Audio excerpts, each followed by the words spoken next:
पाकिस्तान का 30वां chief justice कौन होगा? पुरफाल किसके नाम निकलेगा?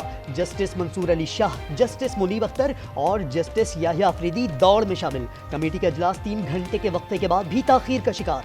सुन्नी तहत काउंसिल को इजलास में शरीक करने की कोशिशें नाकाम। मौलाना फजल रहमान का असद कैसर से राबता भी बेसूद रहा। बैरिस्टर गौहर कहते हैं आईनी तरमीम ना ही आईनी कमेटी को तस्लीम करते हैं। वज़ीर कानून आज़म नज़ीर तारड़ बोले कमेटी ने 2/3 अक्सरियत से फैसला करना है, 8 अरकान भी फैसला कर सकते हैं।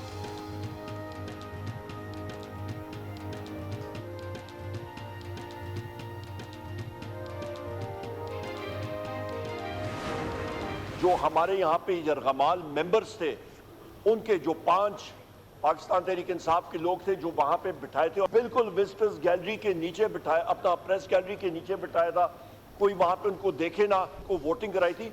जनाब स्पीकर, ये रवायात गलत है।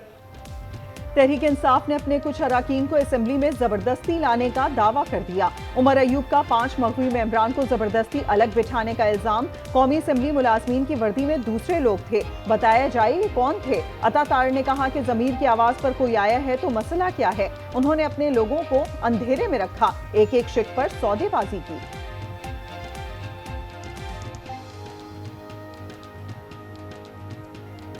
उन चारों से मुलाकात हुई, उनको पूछा, उन्होंने कहा जी जमीर की आवाज पे आए हैं, वोट डालने आए हैं, बगैर डरे बिला खौफ वोट देंगे। वो अपनी मर्जी से यहाँ बैठे थे।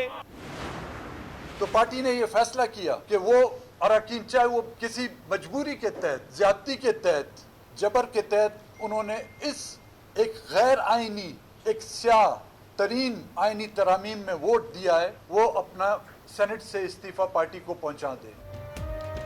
किसी जमात के अरकान से जबरदस्ती वोट लेना मुनासिब नहीं। बीएनपी सरबराह अख्तर मेंगल का इल्जाम। बीएनपी के मुनारिफ सेनेटर कासिम रोंझो ने इस्तीफा दे दिया। नसीमा एहसान और कासिम रोंझो ने पार्टी पॉलिसी के खिलाफ आईनी तरमीम के हक में वोट दिया। अख्तर मेंगल ने दोनों सेनेटर से इस्तीफा तलब किया था।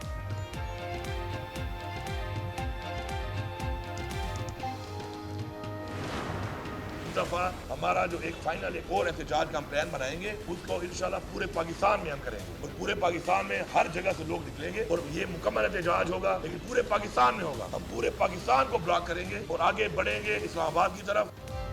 सीनियर जज को चीफ जस्टिस नहीं बनाया तो मैदान में निकलेंगे, दोबारा इस्लामाबाद का रुख करेंगे। वजीर आला केपी अली अमीन गंडापुर का ऐलान, इस बार नई मंसूबाबंदी कर ली, बोले पूरे मुल्क में लोग घरों से बाहर निकलेंगे, हुकूमत का तख्ता उलट कर दम लेंगे। इन लोगों ने तमाम इदारे तबाह कर दिए।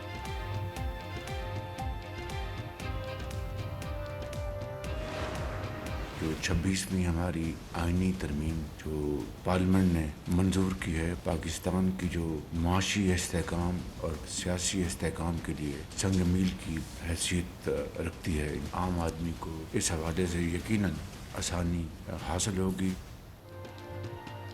26वीं आईनी तरमीम की मंजूरी मिसाक़ जमहूरियत की तकमील है। वज़ीर आज़म शहबाज शरीफ का वफाकी काबीना इजलास में 5 आज़ाद अरकान से वोट देने पर इजहार तशक्कुर। खिताब में कहा आईनी तरमीम सियासी और मुआशी इस्तेहकाम के लिए संग मील है। जुडिशल बेंच के क़याम से आम आदमी को सहूलत मिलेगी।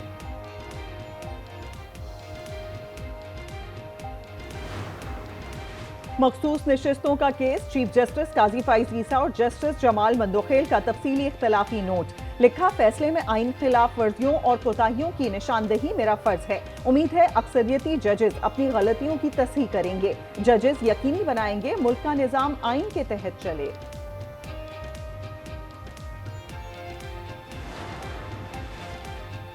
खैबर पख्तूनख्वा में फितनल खवारिज की वहशियाना कार्रवाइयाँ। वस्ती कुरम की कान में 3 मजदूरों को कत्ल कर दिया। 4 मजदूरों ने भागकर जान बचाई। मुतासरा मजदूरों का ताल्लुक दरादम खेल से था।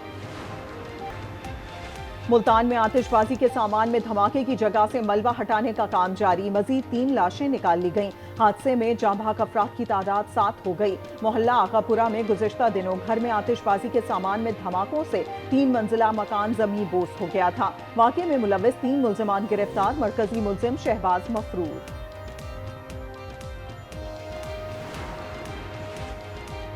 चीफ जस्टिस काजी फाइज ईसा 25 अक्टूबर को रिटायर हो जाएंगे।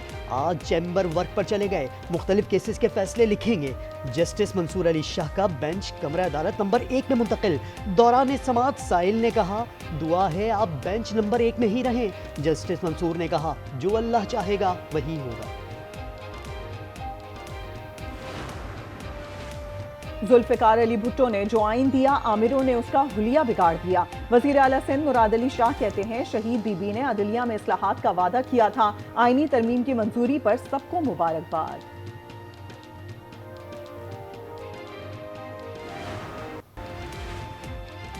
26वीं आईनी तरमीम सुप्रीम कोर्ट और सिंध हाई कोर्ट में चैलेंज। मौक़िफ़ अपनाया, पार्लियामेंट ने तरमीम करके अदलिया की आज़ादी और कानून की बालादस्ती की खिलाफ वर्जी की। जजेस की तैनाती में सियासी असर रसूख बढ़ने से अदलिया की आज़ादी मुतासर होगी। लाहौर हाई कोर्ट बार ने आईनी तरमीम को मुस्तरद कर दिया।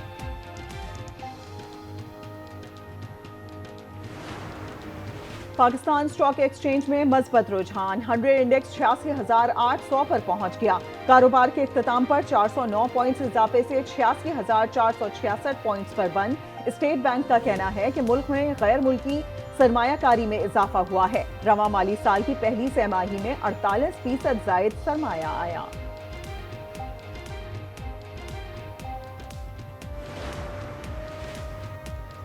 पीपल्स बस सर्विस के लिए 50 नई बसें खरीदने का फैसला। शर्जील मेमन कहते हैं, कराची में अब डबल डेकर बसें चलेंगी। सिंध हुकूमत ने खरीदारी की तैयारियां शुरू कर दी। कराची वालों को जेल से भी बिजली मिलेगी। सेंट्रल जेल से के इलेक्ट्रिक को बिजली की सप्लाई शुरू। इमारत को शमसी तवानाई पर मुंतकिल कर दिया गया। 614 किलोवाट से जायद सोलर पावर की फरहमी। इजाफी बिजली के इलेक्ट्रिक को मिलेगी।